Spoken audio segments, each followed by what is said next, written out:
Hi friends, ఈరోజు ఏదైనా స్పెషల్గా తినాలనిపించింది. అందుకే పంచపక్షి హోటల్కి వచ్చామన్నమాట. ఇక్కడైతే కీమా దోశ ఫేమస్ అంట. హోటల్ అయితే చాలా బాగుంది.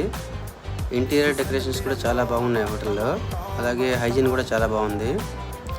ఇది లీలామా సర్కిల్ నుంచి మంగళం వెళ్ళే రూట్లో టేబుల్ 9 హోటల్కి ఆపోజిట్లో ఉందన్నమాట. పంచపక్షి హోటల్ అయితే చాలా బాగా నచ్చింది. అలాగే నేను ఇక్కడ స్పెషల్ కీమా దోశ కాబట్టి కీమా దోశ ఒకటి ఆర్డర్ చేశాను. మెనూ కార్డ్ అయితే ఇలా ఉంది. ఇక్కడ నాన్ వెజ్ ఐటమ్స్ అయితే రాత్రి 8 వరకే ఉంటాయన్నమాట. నా కీమా దోశ అయితే వచ్చేసింది. ఫస్ట్ టైం కీమా దోశ చూడడము. కీమా ప్లస్ దోశ కలిపి తిన్నాను, కానీ ఇలా keema dosa first time try చేస్తున్నాను. ఎలా ఉంటుందో ఏదో కొంచెం భయంగానే తిన్నాను. బట్ టేస్ట్ అయితే చాలా సూపర్గా వచ్చింది. Okay friends, see you.